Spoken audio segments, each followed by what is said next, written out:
But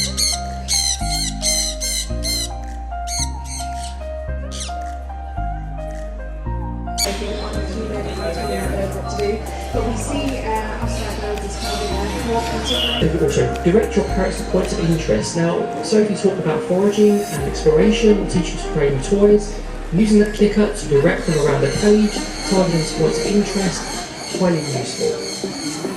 Soft targeting. Now, soft targeting is just basically a slight adaptation of target training. You have your target stick, you have your bird. Again, I'd love to demonstrate.